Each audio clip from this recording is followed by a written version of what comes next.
नमस्कार। केवी स्टूडियो की ओर से मैं गौरव कुमार पाठक आप सबों का स्वागत करता हूं, हार्दिक अभिनंदन करता हूं। आज हमारी इस केवी स्टूडियो में हमारे साथ थे बेगूसराय जिला में भाजपा के जिला उपाध्यक्ष सह विधायक प्रतिनिधि बेगूसराय विधानसभा कुंदन भारती जी। तो आइए इनसे मिलते हैं और पार्टी के संगठन के साथ साथ विकास के कार्यों और अन्य मुद्दों पर इनकी राय लेते हैं।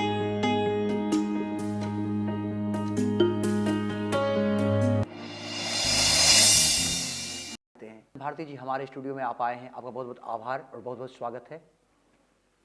आपका भी बहुत बहुत धन्यवाद। और धन्यवाद मैं केवी स्टूडियो का भी देना चाहता हूं, जो हमें यह प्लेटफॉर्म दिया और अपनी बात रखने का अवसर प्रदान किया। इसके लिए आपकी पूरी टीम, आपकी पूरी यूनिट को मेरा बहुत बहुत धन्यवाद। बहुत बहुत आभार सर आपका कि आज अपने विचार हमारे साथ आप साझा कर रहे हैं। सर, आज भाजपा के जिला उपाध्यक्ष हैं आप, विधायक प्रतिनिधि भी हैं बेगूसराय विधानसभा के। मैं चाहूँगा जो दर्शक आपको यहाँ से देख रहे हैं, सुन पा रहे हैं, उनसे अपना परिचय, अपने शिक्षा दीक्षा के बारे में अपना विचार साझा करें। मेरा नाम कुंदन भारती हुआ। मेरी माता का नाम स्वर्गीय शकुन देवी, पिता का नाम उपेंद्र प्रसाद सिंह। मैं सुदूर देहात छौराही ब्लॉक के रामपुर कचहरी गांव से आता हूं। मेरी शिक्षा दीक्षा मंझौल के भविष्य भारती स्कूल से हुई। वहीं से मैं जयमंगला उच्च विद्यालय से 10th किया। उसके बाद मैं बेंगलोर गया, वहाँ डिप्लोमा कंप्यूटर साइंस से किया और लगातार 19 महीने तक मैं बेंगलोर में जॉब किया। फिर वापस मैं बिहार आया हूँ। जी। सर, जैसा कि आपने बात किया, लगातार लंबे समय तक कंप्यूटर साइंस की आपकी डिग्री रही, उसमें आपने जॉब भी किया वहाँ पर, फिर आप बिहार वापस आ गए और राजनीति से आपका जुड़ा हो गया। मैं जानना चाहूँ कि राजनीति से कैसे जुड़ गए? मैं बेंगलोर में जब डिप्लोमा कर रहा था तो वह मेरा जो कॉलेज है अल खतीब पॉलिटेक्निक कॉलेज, मैं वहाँ ही AVP अखिल भारतीय विद्यार्थी परिषद से जुड़ा और मैं वहाँ कॉलेज का मंत्री भी रहा। फिर उसके बाद जब मैं बिहार आया तो यहाँ भी मैं अखिल भारतीय विद्यार्थी परिषद बेगूसराय की शाखा से जुड़ा। और चूंकि मेरा बैकग्राउंड राजनीतिक जो है, जहाँ मेरा लालन पालन हुआ वह मेरा नानी घर पबरा है।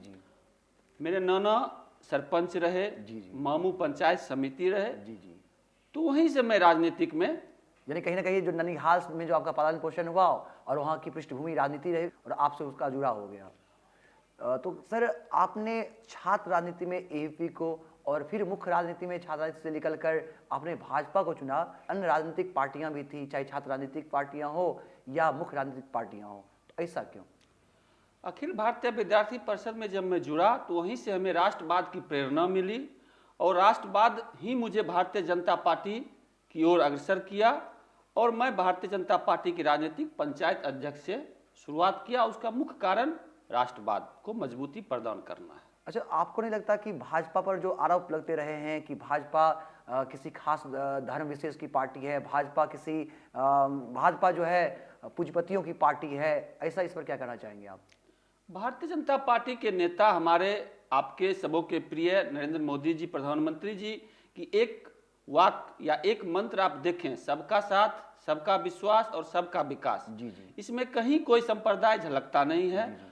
और भारतीय जनता पार्टी अब शहर की पार्टी नहीं है, अगरों की पार्टी नहीं है। भारतीय जनता पार्टी पूरे देश की पार्टी है। इसमें अगरे पिछड़े सभी समुदाय के लोग हैं और सभी समुदाय के चेहरा आपको भारतीय जनता पार्टी में मिलेंगे। अच्छा सर, मैं यही जानना चाहूँगा आपको कि जो वर्तमान में राज्य में भी NDA की सरकार है और केंद्र में भी NDA की सरकार है, तो एक भाजपा के कार्यकर्ता के रूप में, भाजपा के जिला उपाध्यक्ष के रूप में वर्तमान सरकार, चाहे वो केंद्र की हो, राज्य सरकार की हो, इस पर आप क्या कहना चाहेंगे उसके विकास के संदर्भ में? नहीं, आपका ये अच्छा सवाल है, क्योंकि अभी हम केंद्र में भी हैं, राज्य में भी हैं और जहां बैठे हुए हैं बेगूसराय शहर में भी, यानी गांव से लेकर दिल्ली तक भारतीय जनता पार्टी भाजपा है। और इसका सबसे बड़ा मुख्य उद्देश्य है विकास, क्योंकि हमने जो भी चुनाव लड़ा विकास के मुद्दे पर ही लड़ा। और विकास ही आप देखें, हम बेगूसराय के भारतीय जनता पार्टी के जिला उपाध्यक्ष हैं, आप बेगूसराय को देखें तो बेगूसराय में शायद श्री बाबू के बाद लोग कहते हैं, हम अभी देख रहे हैं कि इतना बड़ा विकास न कभी हुआ। उदाहरण मैं कई दे सकता हूं, छोटा एक दो उदाहरण आप लें, चाहे वो फर्टिलाइजर का लें, रिफाइनरी बहुत जल्द पेट्रोकेमिकल की शिलान्यास होने वाली है, बरौनी डेयरी का विस्तारीकरण देखें, 4 लेन, देखिए कई योजना है। और अभी तो मैं आपको एक जानकारी दूं कि बेगूसराय में बहुत जल्द ओवरफ्लाई का भी काम शुरू होने वाला है, और यह डबल इंजन यानी केंद्र और बिहार की सरकार के समरूप होने के कारण ही ये संभव है। जी सर, जैसा कि आपने बताया बेगूसराय के विकास के संदर्भ में, सर बेगूसराय के विकास के संदर्भ में और भी बहुत सारी मांगे हैं जो हमारे अधिकार हैं, और इसकी मांग और इस पर आवाज़ जोर शोर से उठता रहा है। हम बात करें दिनकर जी के नाम पर दिनकर विश्वविद्यालय की, या हम फिर बात करें हमारे उलाव एयरपोर्ट के संदर्भ में, फिर हम बात करें ट्रामा सेंटर के लिए, या बेगूसराय में जो जाम की बहुत बड़ी समस्या है, इस पर भी सर एक और है जो खेल का जो मैदान होना चाहिए, इसको लेकर भी हमारे आवाज़ उठती रही है। इस पर आप चूंकि यहाँ के विधायक प्रतिनिधि हैं, आप इस पर आप क्या कहना चाहेंगे? सही आपने कहा, सबसे बड़ी मांग और हमारी भी ये मांग है कि बेगूसराय में दिनकर यूनिवर्सिटी बने। अभी कुछ दिन पहले सर गणेश दत्त जी की जयंती जीडी कॉलेज में मनाई जा रही थी, जिसमें हमारे विधायक, विधान पार्षद, दरभंगा यूनिवर्सिटी के वीसी, बिहार विधानसभा के अध्यक्ष, सभी लोगों ने आया और सबने एक सुर से कहा कि बेगूसराय में दिनकर यूनिवर्सिटी हो। और मैं धन्यवाद अपने सांसद और अपने विधायक को देना चाहता हूं कि उन्होंने लिखित रूप से इसकी मांग की है, इसका समर्थन किया है, और इसकी झलक आपको आने वाले जो विधानसभा का 15-19 तारीख से जो शुरू होने वाला सदन है, उसमें आप देखेंगे कि बेगूसराय के माननीय विधायक इस चीज को सदन में रखेंगे और चाहेंगे कि सर्वसम्मति से बिहार विधानसभा इसको पास करे। जी जी, तो इसके तो हम दिनकर विश्वविद्यालय की हुई, और भी बातें हैं जो मैंने भी बताया सर आपको, उलाव एयरपोर्ट के संदर्भ में, जाम की जो समस्या है बेगूसराय में, इस पर आप क्या कहना चाहेंगे? एयरपोर्ट अच्छी चीज है, अभी दरभंगा में हुआ है, फिर भागलपुर में होने वाली है। हम लोगों ने इस पर चर्चा अपने सांसद से, अपने मंत्री महोदय से किया है। जहाँ तक ट्रामा सेंटर की बात है, ये पाइपलाइन में आ चुका है, और हमें लगता है कि बहुत जल्दी यह खुशखबरी आपको मिलेगी। ESI करके वहाँ रिफाइनरी के सहयोग से बहुत जल्द यह खुशखबरी बेगूसराय जिला वासियों को मिलेगी। मैं इतना ही इस पर कभी कह सकता। अच्छा ठीक है सर। सर एम्स, जैसे कि दरभंगा का आपने जिक्र किया, दरभंगा में एम्स हो चुका है और हमारे बेगूसराय में भी हम चाहते हैं कि ये हो, इस पर आप क्या कहना चाहेंगे? बेगूसराय में एम्स हो, अगर एम्स नहीं हो तो एम्स के स्तर का कोई बड़ा हॉस्पिटल हो, जो मैं अभी आपसे चर्चा कर रहा हूं, उस टाइप का एक बड़ा हॉस्पिटल बेगूसराय में होगा। और यह घोषणा शायद हमसे जो वरिष्ठ हैं वो बहुत जल्द करने वाले हैं। चलिए, बहुत बहुत धन्यवाद सर आपका। और जाम की समस्या सर, इससे तो आप भी वाकिफ है, बहुत बड़े, मतलब हर कोई परेशान है बेगूसराय में जो जाम की समस्या है। ये सही चीज़ है, हमने भी इस पर सोचा है कि अपने विधायक जी के नेतृत्व में, सांसद जी के नेतृत्व में एक बैठक अविलंब पदाधिकारियों के साथ करें और जाम से निजात कैसे बने, इसका एक रोड मैप तैयार हो, और वह रोड मैप तैयार हो के उस पर अमल हो। जिसका एक पहला काम हम लोगों ने अभी मांग किया, जो आप कुछ दिन पहले पेपर में देखे होंगे, कि ट्रैफिक चौक से हेमरा चौक तक एक फ्लाईओवर का निर्माण, जिसकी मंजूरी भी मिल चुकी है। यह जाम से निजात दिलाने का ही एक प्रयास है। चलिए, बहुत बहुत आभार सर आपका। सर, वैश्विक महामारी कोरोना का वैक्सीन आ गया है और आप बेगूसराय में विधायक प्रतिनिधि हैं।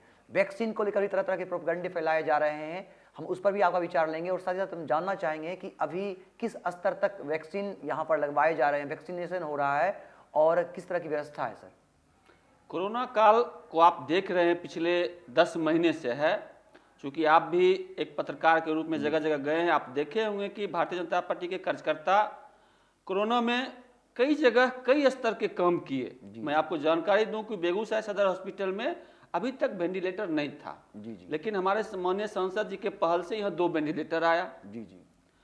जांच की सुविधा नहीं थी तो जांच कराया गया। अभी मैं आपको जानकारी दूं कि यहाँ वैक्सीन का शुरुआत हो चुका है।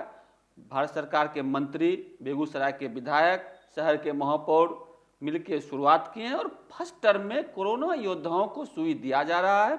लगभग 14,000 कुछ सौ लोगों को आज तक सुई देने का टारगेट है, जो पूरा कर लिया जाएगा और लगातार पढ़ रहे हैं। उसके बाद सेकेंड फेज में 50 वर्ष से ऊपर के लोगों को दिया जाएगा और उस वैक्सीन की उपलब्धता पर्याप्त मात्रा में है, क्योंकि कल परसों भी हम विधायक जी के साथ अपने स्वास्थ्य मंत्री जी से देख रहे थे, बात कर रहे थे। उन्होंने आश्वासन दिया था कि बेगूसराय में वैक्सीन की कमी नहीं होगी और यह निरंतर चलते रहेगा। जी, बहुत बहुत आभार सर आपका। लेकिन कुछ लोग जो है कह रहे हैं कि ये वैक्सीन नहीं लगवाएंगे, इस तरह का भी बातें आ रही है। बात है, चर्चा है कि वैक्सीन नहीं लगवाएंगे। ये भाजपा का वैक्सीन है। ये भाजपा की चर्चा है, ये भाजपा का वैक्सीन नहीं है, ये कांग्रेस का वैक्सीन, किसी का वैक्सीन नहीं तो है। देश के हमारे वैज्ञानिकों ने इसे तैयार किया है, एक्सपर्ट ने हमें बनाया है। जी जी। और आपके वैक्सीन देश के 14 विदेशों 14-15 विदेश जो ब्राजील, भूटान, बांग्लादेश में जाके लोग स्वेच्छा से ले रहे हैं। जी जी। तो फिर ये भाजपा क्यों? ये वैक्सीन है और बहुत जल्द देश के बड़े बड़े राजनेता, इसी स्टूडियो से फिर हो अगर अवसर मिलेगा तो आप कर सकते हैं, बड़े बड़े राजनेता वैक्सीन लेके लोगों में अपनी आत्मविश्वास जगाएंगे। और मैं आपसे आपके जो स्टूडियो के माध्यम से देख रहे हैं उनसे आप क्या कहना चाहेंगे? मैं आपके स्टूडियो के माध्यम और आपके माध्यम से कहना चाहता हूं कि वैज्ञानिकों के सफल प्रयास विश्व स्तरीय वैक्सीन को आप लें।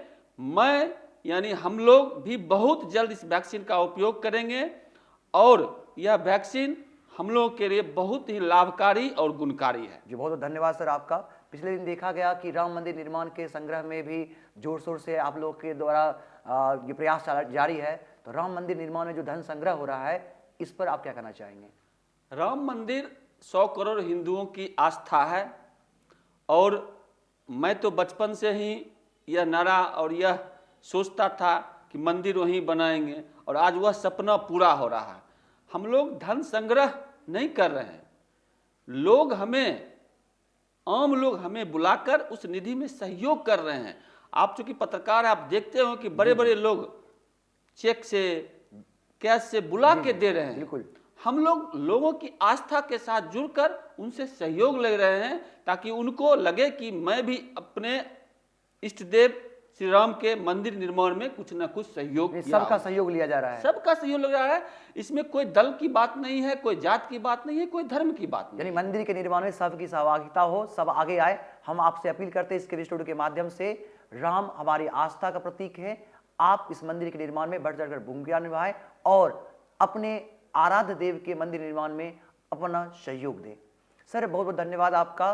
राजनीति में युवाओं की भूमिका काफी मतलब महत्वपूर्ण है, लेकिन आपको नहीं लगता कि आज भी राजनीति में युवाओं की भूमिका संतोषजनक नहीं है? ये आपने सही सवाल किया। राजनीतिक में युवाओं की अभी कमी है। मैं जब भारतीय जनता पार्टी ज्वाइन किया वार्ड अध्यक्ष के रूप में पंचायत, तो मेरी उम्र उस समय 20 साल थी। मैं आपके स्टूडियो के माध्यम से युवाओं से यह आह्वान करता हूं कि आप स्वच्छ छवि के लोग राजनीतिक में आए और जब युवा देश के राजनीतिक में आएंगे तो राजनीतिक में बदलाव आएगा, घोटालों और घपलों की सरकार दूर रहेगी और स्वच्छ और अच्छे छवि के लोग आएंगे तो अच्छी सरकार, अच्छी व्यवस्था और अच्छा देश में विकास होगा। इसलिए युवाओं की भागीदारी होनी चाहिए, जरूर होनी चाहिए। जी बहुत बहुत आभार आपका। किसान आंदोलन जो लंबे समय से चल रहा है, कहीं ना कहीं देश में एक अलग सा माहौल बना हुआ है, इस किसान आंदोलन पर आप क्या कहना चाहेंगे? किसान आंदोलन यह बनावटी है। कुछ राजनीतिक दलों के द्वारा यह लोगों को बरगलाने का काम किया जा रहा है। सही जो किसान हैं, मैं भी चूंकि किसान पुत्र हूं, मैं पहले बताया कि मेरे पिताजी किसान हैं। आप जाएं गांव में अभी देखें तो कहीं न कहीं मेरे इधर ईख यानी केतारी की खेती अधिक होती है और अभी आप जाएंगे तो गांव के किसान चाहे तो आलू या सरसों या केतारी के खेत में मिलेंगे। जो सच्चे किसान हैं वह गांव में हैं, खेत में हैं। जो बनावटी किसान हैं, कथित किसान हैं और कुछ राजनीतिक दलों के द्वारा जो भड़काए हुए, बरगलाए हुए किसान हैं, वो आंदोलन कर रहे हैं। किसान के हित में यह तीनों कानून है और इस तीनों कानून का हम किसान पुत्र होने के नाते इसका समर्थन करते हैं। यह किसान की आय को दोगुनी करने का माध्यम है, न कि इसको कमजोर करने का माध्यम है।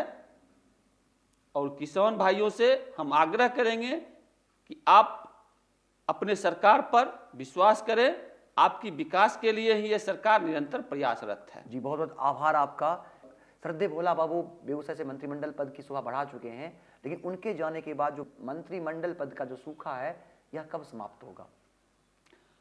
हमें लगता है कि बहुत जल्द बिहार मंत्री परिषद का विस्तार होगा, जैसा हमारे माननीय मुख्यमंत्री जी ने कहा है।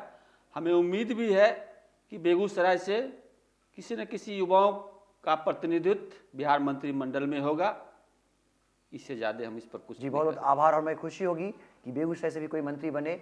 सर, बेगूसराय से निकलकर हम बात करें भाजपा जदयू के अलायंस की, तो देखा जा रहा है, सुनने में आ रहा है कि सब कुछ ठीक नहीं चल रहा है जदयू और भाजपा में। इस पर आप क्या कहना चाहेंगे? नहीं, हमारे एनडीए के गठबंधन के मुख्य हैं और जदयू भाजपा का अटूट गठबंधन है। इस पर कोई टीका टिप्पणी नहीं, प्रदेश के लोग इस पर चर्चा कर सकते। कुंदन भारती जी, आप बेगूसराय भाजपा के उपाध्यक्ष हैं और मैं बात कर रहा हूं बेगूसराय विधानसभा के ही एक पूर्व विधायक की। उन्होंने कहा कि मैं हारा नहीं, भाजपा के कार्यकर्ताओं ने मुझे हराया। इस पर आप क्या कहना चाहेंगे? भारतीय जनता पार्टी के कार्यकर्ता अपनी कर्तव्य निष्ठा का हमेशा पालन करते हैं और अपने गठबंधन धर्म का भी पालन करते हैं। इसलिए मैं माननीय से यह कहना चाहता हूं कि भारतीय जनता पार्टी चुनाव में तत्पर थी, आपके साथ थी, गठबंधन धर्म का पालन कर रही थी और इससे पहले जब भी विधायक बने तो भारतीय जनता पार्टी के कार्यकर्ता के सहयोग से ही बने थे। इसलिए कार्यकर्ता हमेशा आपके सहयोग में रहेगा और गठबंधन धर्म का पालन करेगा। चलिए, बहुत बहुत आभार आपका। सर, आज आप हमारे साथ आए, अपने विचार साझा किया हमारे इस केवी स्टूडियो में आकर। सर, आपको कैसा लगा? और हम चाहेंगे कि हमारे स्टूडियो के विकास के संदर्भ में भी आप अपने 2 शब्द दें। मैं आपके स्टूडियो में आया, अच्छा भी लगा और मैं इससे पहले भी सोशल मीडिया के माध्यम से हमेशा देखता रहा हूँ, सुनता रहा हूँ। हमें खुशी होती है कि बेगूसराय के अच्छे, चाहे राजनीतिक दल से हो, शिक्षा से हो, स्वास्थ्य से जुड़े हुए लोग यहाँ आ रहे हैं, अपनी बात को रख रहे हैं। इतनी सुंदर प्लेटफॉर्म देने के लिए मैं पुनः आपका धन्यवाद देता हूँ और मैं कोशिश करूँगा और आपसे भी आशा करता हूँ कि इसको एक सुंदर और थोड़ा और ऊपर तक ले जाएं। इसमें जो सहयोग होगा, मैं व्यक्तिगत रूप से भी और अपनी पार्टी की ओर से भी और एक विधायक के रूप, प्रतिनिधि के रूप में भी मैं आपको पूर्ण सहयोग करूंगा, ऐसा मेरा मानना है और आपकी उज्जवल भविष्य का भी मैं कामना करता हूं। और डॉक्टर रोशन जी का तो मैं फैन भी हूं, उनका शुक्रगुजार भी हूं। उन्होंने यह प्लेटफॉर्म हम युवाओं के लिए, हम राजनीतिक कार्यकर्ता, सामाजिक कार्यकर्ता के लिए उन्होंने दिया। इस प्रयास के लिए उनका भी पुनः धन्यवाद। और यह स्टूडियो अभी बेगूसराय में है। हम चाहेंगे कि अगले साल तक यह राज्य स्तरीय स्टूडियो बने। इसके लिए डॉक्टर साहब और उनकी पूरी टीम को मैं पुनः धन्यवाद देता हूं। बहुत बहुत आभार सर आपका और आपकी शुभकामनाएं के लिए आपको बहुत बहुत धन्यवाद। आशा है कि जब भी हमें आपके विचारों की आवश्यकता होगी, आप हमारे साथ होंगे। मैं पुनः अपने केवी स्टूडियो की ओर से आपका बहुत बहुत आभार प्रकट करता हूँ। बहुत बहुत धन्यवाद।